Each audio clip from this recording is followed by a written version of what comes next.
Hello, everyone. Today we're going to talk about a philosopher, Friedrich Nietzsche. Everyone knows him as a philosopher, but actually, what we're going to talk about is his compositions. He was born in 1844 and died in 19,000s. Then I'm going to talk to Ramona Munteanu about his work in music. How are you doing today? Hello, Giulio. Hello again. I'm fine, and I'm looking forward to talk about Nietzsche, to have this great conversation about him. Thank you very much for being here with me today, for this partnership, and for all the information you're going to give us about music. And there is a phrase, one of the Nietzsche's phrase, which is life without music would be a mistake. I would like to start with you commenting on this phrase. Yes, yes. Music was always very, very important for Nietzsche. It was like almost the main part of his life. Everything, even his philosophy was rotating around it, music. And yeah, since he was a kid, he took piano lessons. It was something quite fashionable in those times. And when he was 24 years old, he met the giant Wagner, Richard Wagner, and he completely got lost about this composer and his music, and he completely fell in love with his personality and everything. He felt very, very small around Nietzsche. This was also one strange an interesting fact, because he felt so embarrassed and so shy around his presence. So he took Wagner as a model, not only as a musician, but as a human being, and as something like a myth, like an idol. And many of his writings were inspired by Wagner, by his music. And in the same time, he was studying music, and he was playing also Beethoven. Now I read about this, that he was playing by memory some sonatas by Beethoven, and he started to compose music, to compose piano music, and also some ambitious orchestral works and works for violin and piano and many songs. And he was inspired to become a musician, a professional musician. But as we know, I don't know if many people know, but he was discouraged by Wagner and by his wife Cosima. And the worst critic was Hans von Bülow, who was the first husband of Cosima. They were also parents with Liszt, because Cosima was the daughter of Liszt. And he said to Nietzsche that his music was completely horrible, and he never heard something so awful and so terrible, and he completely destroyed the poor future composer. So that's why we don't hear very often about Nietzsche as a composer, because maybe he just gave up. He could have learned more, he could have become maybe a lot better, but maybe he got so discouraged and so sad about these critics that he never really wanted to become a professional musician anymore. Yeah, this is very hard when you hear some criticism like this. In what senses do you think Wagner can have influenced Nietzsche, his philosophy? How do you feel this connection? Because you have been playing some Nietzsche for this interview. We're gonna listen to something.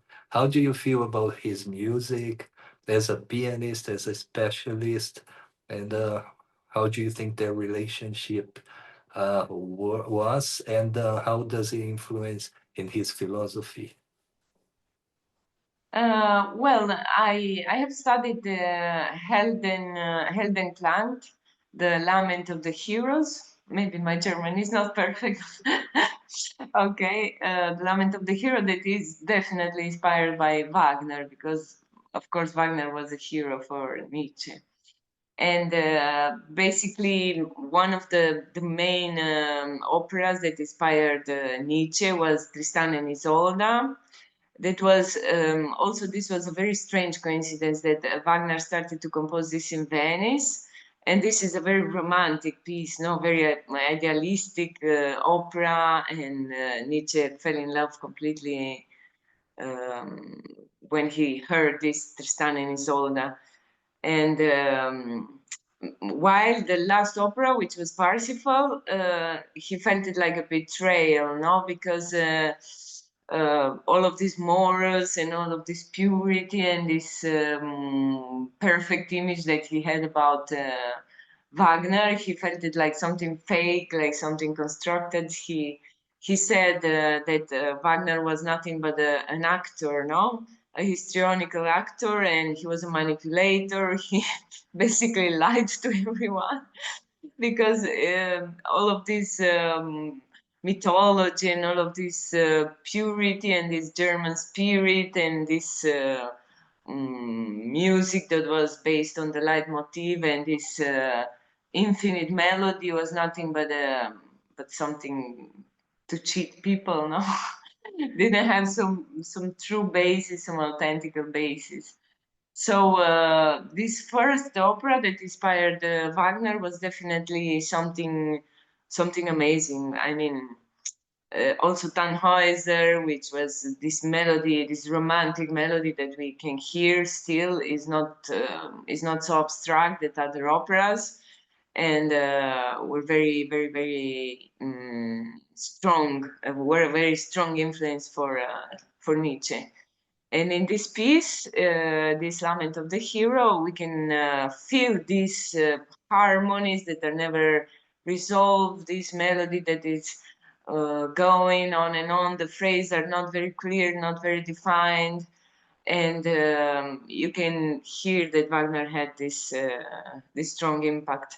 Also, you can hear the Schumann, maybe a young Schumann, or Schumann in his abstract world, no, because we have to remember that all of these great personalities had this mental sickness in common. I mean, Schumann, also Nietzsche, and Nietzsche accused Wagner that he was completely mental sick. I mean, in his music, he can see this decadence, this sickness, this influence that he has on people, not to cure them and not with some clarity, some light, but with something very dark, something very, yeah, he called it sick.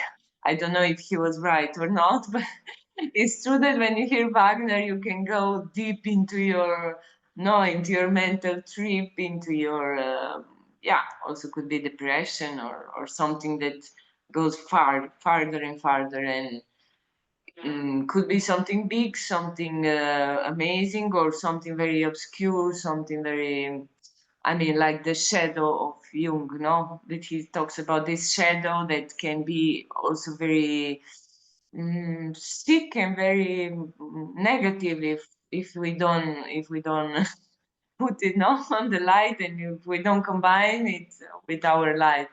So if we go, you know, how can I say, if we go deeper and deeper into this shadow, into this dark, we can really get lost, okay, into this mental labyrinth and all of this.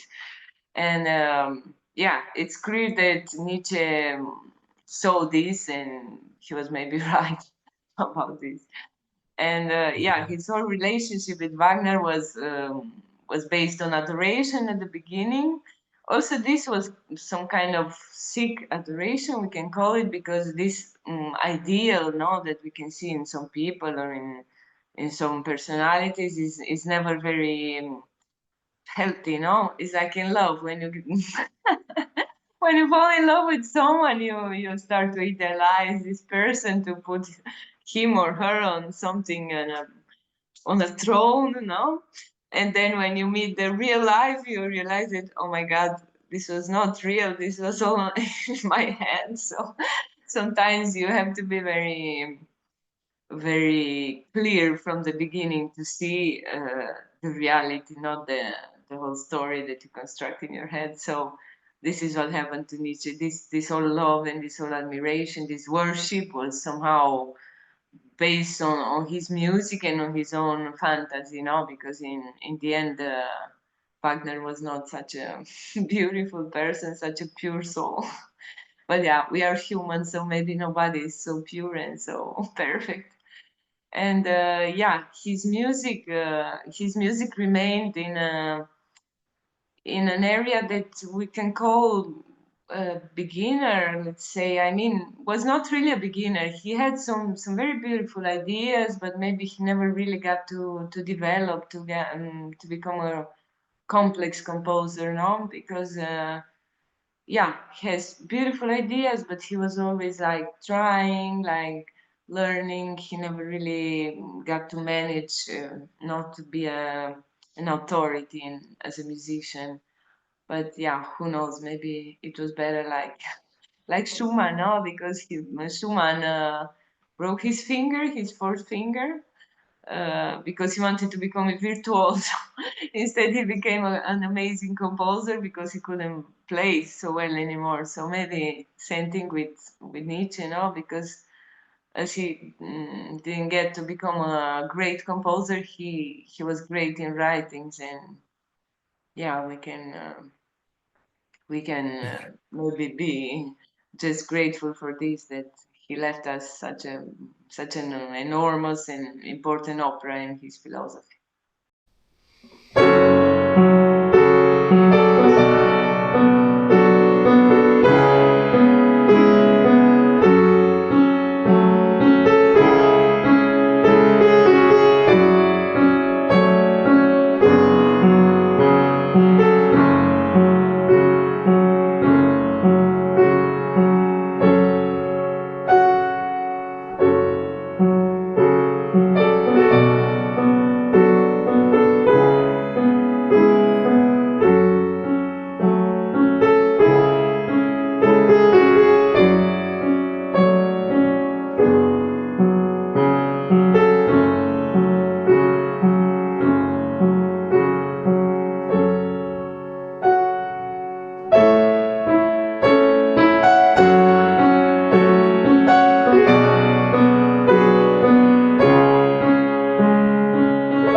What I found interesting about what you said is something related to the shadow. Yeah, that is like perhaps Nietzsche could share a little bit of his shadow in philosophy, which is very intense, and also he looked for another way of doing this sublimation of his art through music. But what I feel listening to the Heldenklage, the Lament of a Hero, which is, as you said, something unfinished or perhaps that doesn't resolve the way it should be.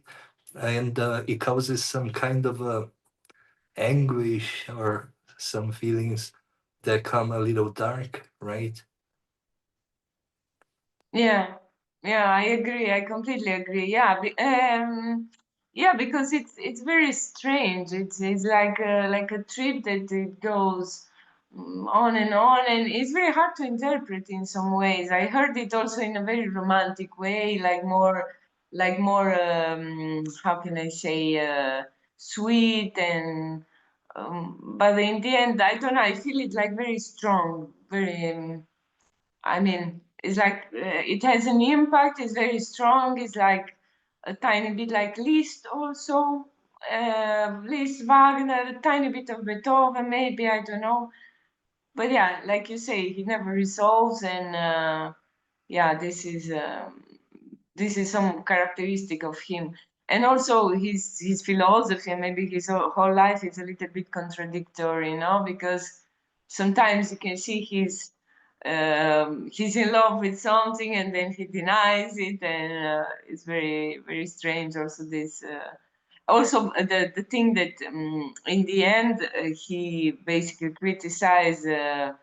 Wagner, and he fell in love with Bizet, with Carmen, which is completely the opposite. And somehow it's so far away from Wagner, no? And he, before he praised this dark spirit, German spirit, the mythology, and then he's praising the Mediterranean spirit, rhythm, the fire, the passion, the lightness, and this is very strong. But maybe yeah, it's a characteristic also of philosophers, of artists, that sometimes we are very we are very contradictory, you know. Today I'm in love with the rain and with the with the I mean, I don't know, with the dark, and tomorrow I'm in love with the light and with the summer. So maybe we are everything in the end, but we are very extreme, no? We can go from one side to the other, from one extreme to the other very easily. I mean, it's not something that we are in the middle. Okay, let's stay always very balanced. I mean, to be balanced, it's a kind of complicated task. Yeah. Nietzsche seemed to be always praising and after death destroying something. You can notice these peaks of praising something, destroying something in his music too. Yeah. And how do you feel being a musician? How hard is it to express yourself on the piano, for example? Because when you have philosophy, you have words, meanings, and on the piano, you only have the sounds, right? So you're building up something really abstract. How do you deal with that being a musician? Maybe I deal better with sounds than with words, because the words are somehow concrete. The words are too how can I say, too Yeah. concrete. I mean, I don't know, the abstract word, the transcendental word. I think they are closer to music, because the music, yeah, can be explained, can be translated. You can tell a story about music. You can explain the harmony, the form of the piece, the genre, the everything. I mean, the period, the history, everything you can explain, but still there is maybe half of every piece that is completely abstract. I mean, you have to translate it in the way you feel it as an artist, as a pianist, as a singer, whatever. I mean, yeah, it's the composer, it's the history, it's the harmony, it's everything, but then it's you. I mean, it's very beautiful, this thing that you cannot explain it. You have to also feel it inside of you. I mean, you have to no absorb it, and maybe today you feel it in a tempo, you feel it in a certain way. Maybe in 1 year you can feel it completely different. I mean, I think it's a work in progress. It's never okay. I have to play it like this. This is the tempo I put, and this is the phrase I do, which is yeah clear somehow. But maybe after sometimes you get some other ideas, and this is very beautiful. It's in complete transformation. It's never the same twice. No, it's not like a painting or like something you write that okay it stays there, and black and white is more like a river that is flowing, like nature, like something that is moving. No, it's beautiful. And what tips could you give as a pianist for a person that is going to play one of the Nietzsche's pieces? Oh God, this is a very difficult question. Yeah. Okay, first, of course, you analyze everything, you get the scores, but maybe you should get deeper into his philosophy, into his ideas, into this contradictory way of being, and into this. I think Nietzsche, in the end, was also a very shy person. Somehow, in his music, you can feel it was somehow introverted, and I think he was somehow looking for something strong, was for something to guide him, and he was always in love with music, and maybe he was also suffering about this from the fact that he didn't become a musician, no, because he was always no praising music, and he was looking for something transcendental, and also about I always think about God, no, that we he said that God was dead, that we killed him.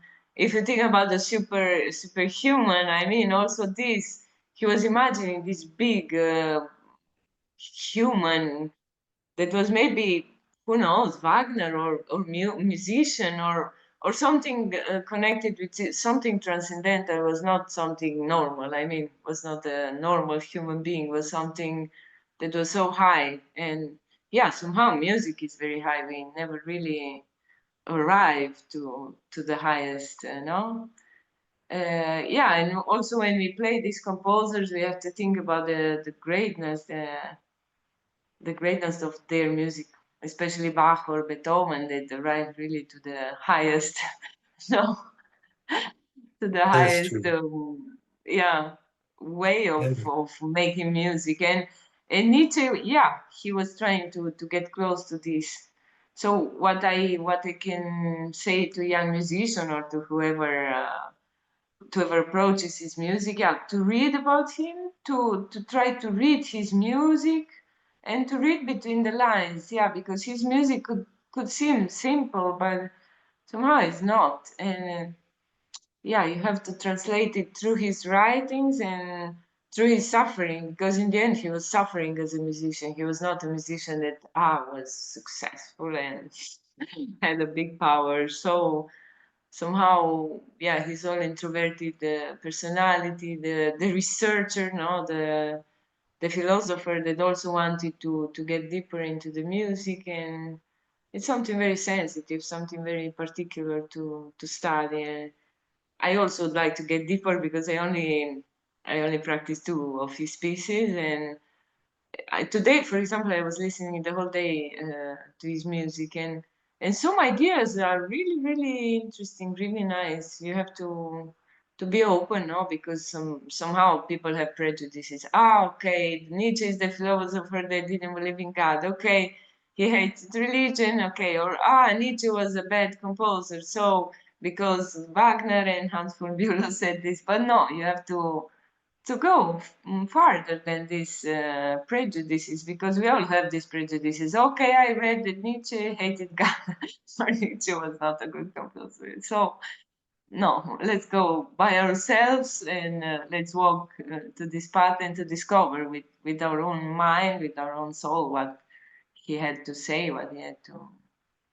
No. yeah, and Nietzsche would say that the human being is always in the pursuit of power, power of expression, power of everything. And that was something you mentioned. But he had a hard time. If you think about writing music in that period on which the composers were the highest level ever, perhaps technically, and we had perhaps Nietzsche, sorry, Liszt and Chopin, and all the composers that were romantic, and also Wagner, and there was a very hard period for investing in composing. You have to be really good. Yeah, yeah. No, you're completely right. But yeah, who knows? Maybe he was not such a huge talent, okay, as a kid or as a young musician, but also maybe he didn't have the good teachers. Who knows? Because let's go back to Carl Fierz, let's go back to Mozart, to Liszt, to all of these people. I mean, they immediately had the best teachers. They immediately had their fathers that brought him to the best musicians and trained them. and then their talent developed immediately. I mean, was not something that, okay, let's try later. So we never know how much is the talent and how much was the good training. We never. That's why, if also this is a prejudice, no? Oh, he was a prodigy child. Yeah, but okay, Mozart had his father that when he was 3 years old. I'm not sure that he was 3 years old, but maybe he brought him to the best teachers. So, and he put him to practice maybe 1,000 a day, the whole day, instead of going to play with his neighbors. He was playing the piano, the violin. He was studying theory. He was studying foreign languages. Same field. So when he was 3 years old, his father immediately, of course, the kid was very talented, but Yeah. yeah, this is also the luck of being born in a family of musicians. Yeah, I agree with you because people tend to think that Mozart was only a genius and he didn't work to reach that level, which was just by chance. You know, he was born a genius and has always been a genius, but there is a lot of hard work to be a musician. Yes, yes, definitely, definitely. It was a hard work.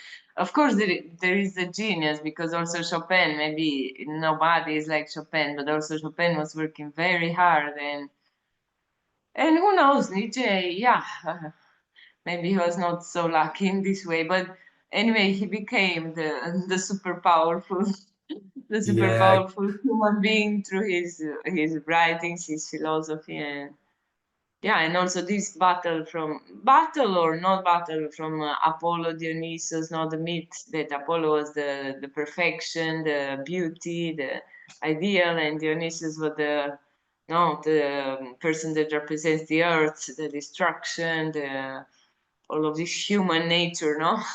Let's say in the raw sense.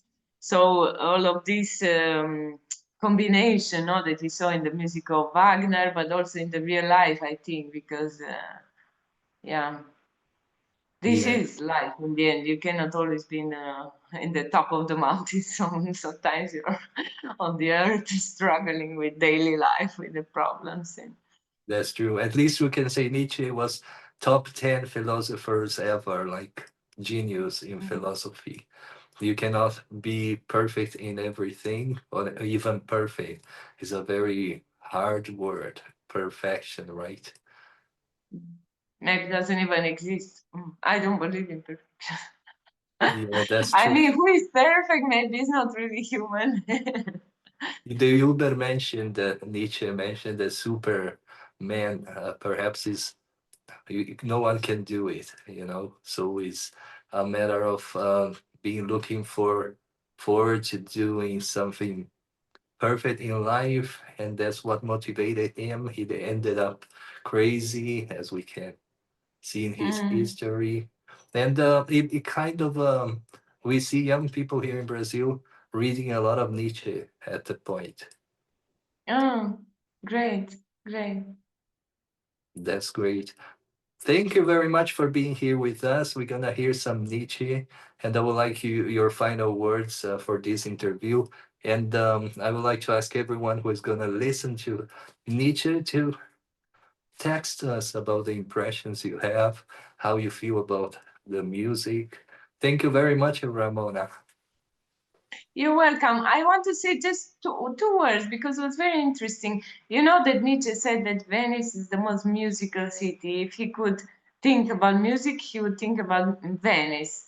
And it's very interesting because, yeah, it's my city, my adopted city, but also it's very interesting because both Nietzsche and Wagner were in love with Venice, okay? And even Wagner composed Tristan and Isolde and also Parsifal, maybe not the whole opera, but parts of those two operas in Venice. And Wagner even died in Venice. And for Wagner, yeah, was this whole spirit of decadence, of darkness, and many of these dark feelings and dark inspiration was from Venice for Wagner, okay? While for Nietzsche, the Nietzsche loved, adored Venice, and he came here very, very often in 1880 and other, maybe even every year in some period of his life. And Nietzsche saw Venice like something some very relaxed atmosphere, very open, very pleasant. I mean, he didn't see it as something heavy, as something dark, but some place where he could relax and he could recharge, he could reborn. I mean, it was basically the opposite of Wagner. Also, because in the period that he came to Venice, he was not worshipping Wagner anymore. And it's very interesting, like the way that Venice connects all of this. No, it's like a triangle, no? That's amazing.